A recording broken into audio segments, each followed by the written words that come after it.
What's going on, kings and queens? Thanks for joining me again on Keeping It Copacetic.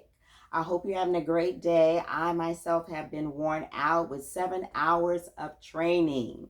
So I am having to sit here sipping on a glass of this Southern sweet tea. Whew, trying to get revived. So get yourself a glass of tea, hot tea, cold tea. Get yourself a glass of wine, a cocktail, whatever it is you need to relax and kick back for a minute.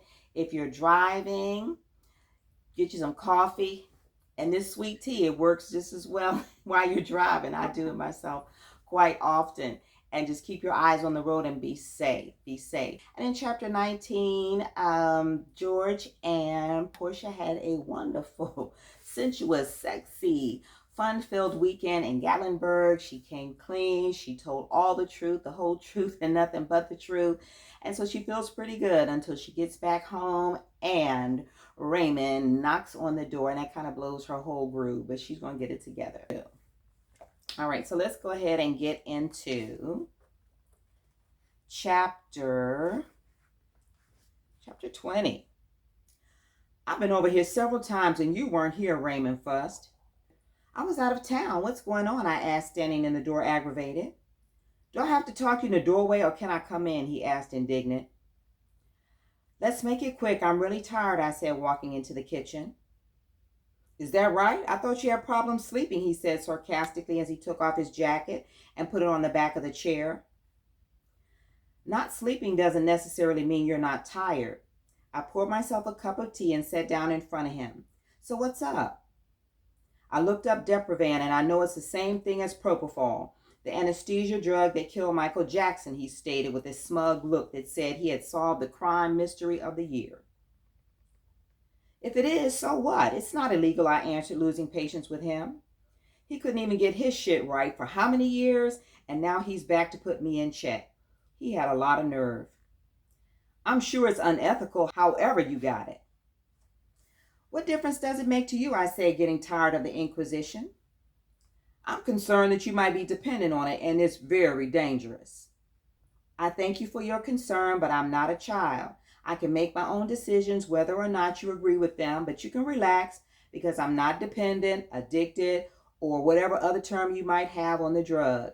I'm trying to move on with my life, and I think you should do the same instead of worrying me. Portia, I just don't believe you're thinking clearly, he said, standing up from the table. Why? Because I want a divorce, I said, wishing that he would leave? Maybe. Don't fight with me on this, Ray, and spoil our friendship. I don't need a friend. I want my wife back, he said, towering over me. It doesn't matter either way, and if you haven't got a lawyer, I suggest you get one before the 30 days are up, I said, standing up to look him in the face. He grabbed his jacket off of the chair and charged out the front door, leaving it open. I shut it behind him and locked it. What a welcome home, I said out loud. That was only the beginning. I woke up Monday with my face feeling like I was wearing one of those theater masks, with joy on one side and sorrow on the other. Good morning, Keisha, I said, entering the office, relieved she hadn't pulled another Monday no-show on me. Good morning, Miss Roberts. I hope you had a restful weekend because you said you wanted to start preparation for the year-end statements this week. One more day wouldn't have hurt, I said with trepidation, remembering what was on the schedule. What the hell? I was under siege at home and at work. Halfway through a hectic day, during a moment of respite, the phone rang. Put your hands up and move away from the computer, Paula said after I picked up. I wish I could. It feels like everybody in the building is changing their plans or allotments. How are you guys doing? I asked with apprehension. She rarely called me at work. We're fine, but we're missing you guys. We want to come for Thanksgiving next week if that's okay. Sure, I could use some good company as long as you get here on Wednesday to help with the cooking. No problem, sis. I'm there. Till next week, I said, seeing my office line blink. The momentary pause had ended. I opened up a can of soup for dinner when I finally got home, showered, and went straight to bed. I reached for my cell phone so I could text George. With his schedule and patient load, I didn't like to bother him during the day. Missing you. Call me when you can, I text. The phone rang in less than a minute. Hey, pretty lady, he said. What do you have planned for the holiday? I asked, hoping he would come to my family dinner. I'm booked up tight. I was going to call you and let you know I've got to go to DC for a conference, and then it's the holiday for me to have my son. I'm going to take him to San Martin for a few days. Wow, you are booked. I guess I'll see you sometime before Christmas, I said, feeling let down. You know how it is. If you want to see me every day, you got to come and live with me. Very funny, I said with a laugh. I'm not joking. That threw me for a second and I didn't respond. Good night, baby, he said, and then hung up. Keisha and I hustled for the next 3 days, and I was feeling worn out. I got to work late on Friday morning, hoping it would be a slower and uneventful day. You've got a visitor, Keisha said with an accusatory tone, looking at me sideways as soon as I walked into the office suite. I frowned back at her, looking puzzled, and went into my office. You still got banker's hours, David said, standing up like he wanted to give me a kiss when I walked in. I moved over to the window behind him and turned on my radio. Keisha's ear was probably pressed to the door, straining to hear whatever was said. I couldn't blame her. With the traffic that ran through here, I'd be nosy too. I figured out how we can do this, he said. I rented a timeshare near Opryland. We can meet out there. David, I've met someone special and I'm trying to move on in a new relationship, and I want to give it a chance. No outside activities. I can respect that, but I'm desperate. Just once more, I swear. I'll even get you some more propofol, whatever you want. What part of no don't you understand? The N, the O, what? No, I won't go there again. Portia, I really need you. I'm about to lose it. You're on my nerves so bad right now. You better be glad I'm not wearing a belt, because if I was, I would take it off and beat you down right here, right now. Ooh, now that's what I'm talking about, he said, getting excited. I couldn't do or say anything except throw my hands up in the air. Get out of my office. I've got work to do. I left the address on your desk. I'll be there tonight around 8 o'clock, he said on the way out. Google had saved me in more instances than I could count, so I sat down and put it to the test again. I typed in where to find a dominatrix in Nashville and pressed enter. Saved again, there was a link to Nashville dominatrix professionals. I browsed through the pictures and specialties until I found Miss Shiva. I punched her number into my cell phone and she answered on the third ring. Hello, I'm calling because I have a friend who's looking for someone with your unique services, but it would have to be totally discreet and confidential. That's the only way I operate. Any other way isn't good for business. Are you available to see this client this evening at 8 o'clock? Certainly, I'm free tonight. Do we need to deal with names? It's not necessary. Most people use an alias anyway. What do you need to make the appointment? I need the address and some info about the client. He's a professional man, a doctor who works under a great deal of stress. He's semi-happily married, and he gets off on being spanked. I don't think it needs to be severe or draw blood. He fits the profile. All I need is a credit card number, and we'll work it out. May I ask where you got my number? I looked it up on the internet, I answered, and then I gave her my Visa number. Thanks for the referral, Miss Shiva said. No, thank you, I said before I hung up and prayed everything would be okay. It had been a taxing week, and I was physically and mentally drained. I didn't have the energy to cook, so I picked up a medium supreme pizza at Papa Don's on the way home. George was out of town. Pam wouldn't be home till Tuesday, and I was feeling out of sorts. I put on some flannel pajamas. I put 3 slices on a plate and put the TV on the Turner Classics movie channel. Half hour later, I was full and bored, and before I knew it, I had the propofol vial in my hand, walking up the steps to take a trip. One part of me didn't want to do it. I had promised George and Raymond that I wouldn't. Another part of me was intrigued by the other lives I had lived, and my curiosity won out in the end. I prepared my arm with the alcohol and the lidocaine, and before I could give it another thought, I jabbed the needle into my vein. The weightlessness and the darkness before the streams of light had become familiar to me. I waited for the colors to emerge within the white light. Then I saw the swirl of vivid shades, and I felt the coolness in the atmosphere around me. I was free. I drifted in the moment and focused on the image in one of the beams of light just as I saw the other reverse its direction. I wanted to follow it, but I was already falling. The clang of the fire alarm jarred my senses. I had delayed my exit to avert my attention to myself, but the crack of glass breaking warned me that I was about to cross the line between cautious and stupid. Down one flight of stairs, I could hear voices shouting, "Get out! Fire! Get out!" I rushed down the remaining 4 flights of stairs, trailing behind the last of the older guests as they labored to move quickly to escape the burning building and to get to safety.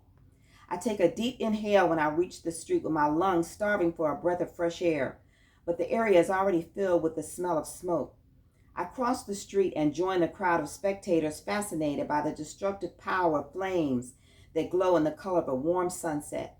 A faraway alarm grows closer along with the sound of hoofs clapping against the cobblestones as the horses pull the steam fire engine to the front of the Savoy Hotel. Move back, the firefighters urge as they pull out their hoses. 4 men rush inside the front door in a single file carrying a hose, and one firefighter aims the hose into the window from the street while the 2 others hold the heavy weight of the water running through it. I watch in amazement as the flames begin to surrender to the pressure of the water and disappear in clouds of dark gray smoke. A man wearing a black suit who I recognize as the concierge of the Savoy waves his hand fiercely to disband the crowd. "Clear out! Go home! It's all over! There's nothing else to see here! Go home!" I stand there a little longer watching the smoke rise, and then I walk away.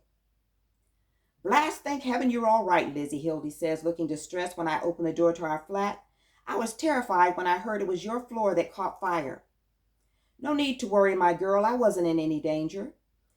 I ran out as soon as I heard the alarm, but I didn't see you, and I didn't know what to make of it when you were not here when I arrived." "Sorry for troubling you unnecessarily. I was making sure the rooms were empty." "Lizzie, you never let on you cared about a single soul in the whole building." "I've got a heart, Hildy. Besides, there wasn't much damage save for a row of rooms on one side of the 5th floor and the floor under it where it collapsed." "It'll be enough damage where the repairs will cost us more than days' pay and get the landlady on our backs again." "Don't worry, we'll find another job." "I don't want to work anywhere else, Lizzie. The folks there are like my family." "It'll work out, I promise," I say, going into my room in the back of our flat. Hildy will never know anything, but everything went off just as I'd planned. It had been so easy, probably just as easy as it had been for him to take advantage of me mother. How could he possibly be my father and walk by me, not know me or feel anything? My real papa, even though I never met him, was a fine tailor, and me mom always talked about him when she had an especially hard day working for another man's family. "We lived in a flat above the shop," she would say, thinking back on her better days. "Your papa had ambitions of becoming rich and dressing all the aristocrats of London. He spent large sums on the highest quality of fabrics, silks, linen, and wool." "I wish it would have come true," I say. "You'll only bring more misery on yourself if you fancy things you can't have. Remember your place, accept your lot in life," she would say angrily, but I refused to believe it. She had told me so many times about his unfortunate partnership with a shoemaker and how the debts steadily climbed until they had risen above their heads. Buried in notes and bills, and the shop void of the prestigious clients he had anticipated, he was forced into a debtor's prison. My mom was then forced into a life of servitude to support herself or starve. Her beauty and youthful strength was sacrificed to labor for those who don't need to dream. She was given a position as a domestic servant in the Northwood Manor with all her meals included. Hunger found us again when she was dismissed from the manor soon after I was born. She took in laundry and sewing until I was old enough to be left alone. "I don't know why I keep you. I can't feed you or myself," were the first words I can remember her saying to me, and they echoed in my ears for years until I started going to school. Then the children teased me in the schoolyard, saying, "Lizzie, where's your papa?" Or, "Lizzie, who's your papa?" Or a mean boy named Tim would yell, "You're nothing but a bastard." I would hear whispers among the women in the building saying that I'm not my papa's child, since he was put in prison long before I was born. I was 10 years old when I stormed home one afternoon and learned the truth. "Mommy, who's me papa?" I asked her through breathless tears after running home to escape the incessant badgering. She put down the iron from the shirt she was pressing. "Lizzie, your papa's my husband, Benjamin Wesley, but the man who fathered you was my employer, Louis Winthrop." "You didn't love papa anymore, Mom?" "Life is much more complicated than you can imagine right now. I was afraid of being out on the streets, so I sold myself for a warm place to live and a full stomach. Somehow I got the feeling that she blamed me for what happened. I didn't want to be a burden or add to the hardships she suffered with me mouth to feed. So I left home when I was 15 and took a job as a chambermaid at the Savoy Hotel, the fanciest accommodations of all London. It was ironic. I had spoiled my mom's life and now was following in her footsteps. Have you worked in a hotel before? Hildy asked when she was assigned to show me the ropes. No, but I learned fast and I won't be a bother, I said. Just follow me and do what I do and you'll have this down in no time. We took the lift to the second floor and she opened the first room with her master key. It's like heaven in here, I said in awe of the beautiful furniture, the electric lights and the hot and cold running water in the washroom. Maybe for the guest. We just get the privilege of cleaning up their mess, she said with a chuckle. Hildy taught me how to change the linens, fluff the pillows, and make the beds with perfect corners. We cleaned the washroom and put in fresh folded towels. We repeated that routine in room after room until the initial glow of the lavish rooms had dimmed for me. Do you have a place to stay? Hildy asked me at the end of the day. Not yet. Do you know where I can rent a room cheap? Yep, I do, with me at my flat. We'll go by the fishmonger's, buy some fish and chips for supper, and then I'll take you there. I kept pace beside her as we walked, relieved and thankful that I had a place to sleep. Inside the shop, the sound and smell of the fish frying made my stomach growl. Vinegar, please, Hildy said. What for you, miss? The lady behind the rising hot mist asked as she wrapped up Hildy's food in newspaper. A halfpenny of crackling, ma'am. I'm not very hungry. I've got enough to share, Hildy said, grabbing me by the arm, becoming the first friend I ever had. That's how it had been for 2 years until I saw the name of Louis Winthrop listed as a guest on my floor at the hotel. I pass him in the hallway and I'm invisible to him. It infuriates me and I want to hurt him like he did me mom. When he and the wife go down for tea, I ease inside the room they share and I break the cardinal rule of chambermaids. I go through their personal things. Inside the bureau drawer is a royal blue velvet case. I open it and a wardrobe of fine watches, rings, strands of pearls, and other diamond and gem jewelry flash in my eyes. Then a voice inside me says, take it. It belongs to you. It's your birthright. I hurry and close it, but before I leave, I go into his closet and cut a small tear in the fine jacket that hangs there. During supper in the dining room with the other employees, the voice inside my head keeps talking to me. The wrong you and your mom suffered must be repaid. Providence brought him here to you. This is your only chance. Let's go by the pub after work, Lizzie, Hildy says, drowning out the voice in my head as we file out of the room. Sure, Hildy, I answered, knowing that things will be different in a few hours. In the evening, we usually turn down the beds while the guests are dining. Inside my father's room, I neaten things up and turn down the bed. And then I turn the large perfume bottle on the bureau on its side. Next, I light one of the cigars with the oil lamp and lay it near her spilled perfume. I take a handkerchief from the bureau drawer and touch one end to the cigar and the other to the widening circle of perfume.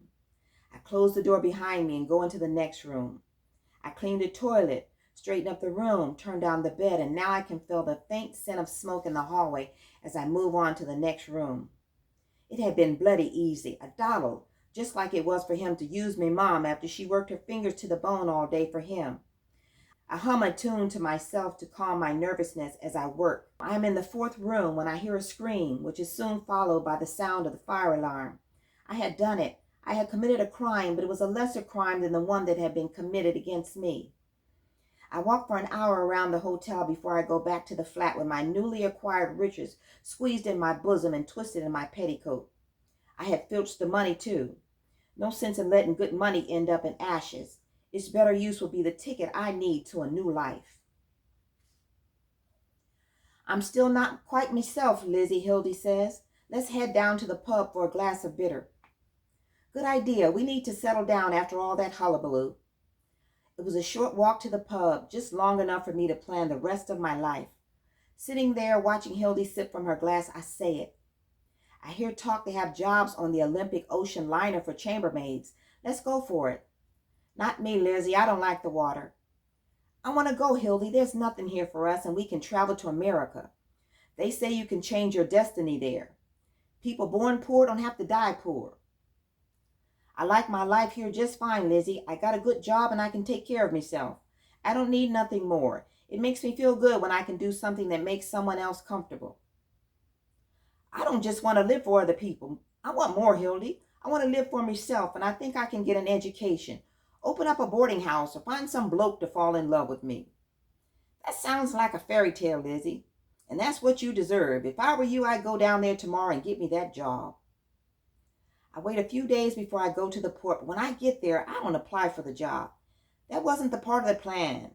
That wasn't what I wanted for me.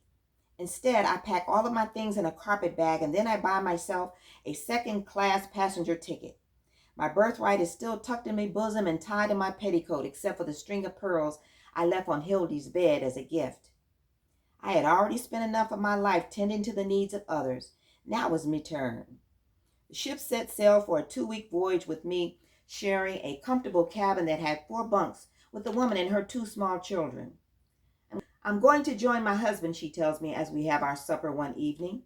He left a year ago. He's found work and a place for us, and now we're going to join him. That sounds lovely. There's a new life waiting for me there too. At the end of the voyage, I stand on the top of the grand staircase, looking out as the Olympic pulls into the New York harbor. A horde of steerage passengers stand at the deck below and cheer at the sight of the Statue of Liberty. If it wasn't for the money, I would be down there with them heading off to Ellis Island. I find my place behind the first-class cabin passengers as we file down the ramp to the pier edge to be on dry land. I feel light and free, as if I'm walking on air. In my hastiness, I get ahead of myself and stumble down on the heels of an elderly man in front of me. Are you all right, miss? He asks. I'm fine, sir. No harm done, I say, laughing to myself. I turn on my side and I set up. I hunch my shoulders together, stretch my arms out. And then I'm rising off of the bed. I needed that, I said to myself, feeling refreshed and well rested. I thought about the trip to yet another different life in another foreign land. There's got to be somebody else I can trade these experiences with. I know I'm not alone in this. Who wouldn't want to do what Lizzie did? That's all I wanted to do. Release the hurt and disappointment and reclaim my life without inflicting pain on anyone else. I slid my feet into my slippers and headed down the steps to treat myself to a big breakfast. And that is chapter 20. Thanks for joining me again on Keeping It Copacetic. Next time we'll get together and we'll do chapter 21. I think it's just a few more chapters left, getting towards the end. So until the next time, take care, be safe, be safe.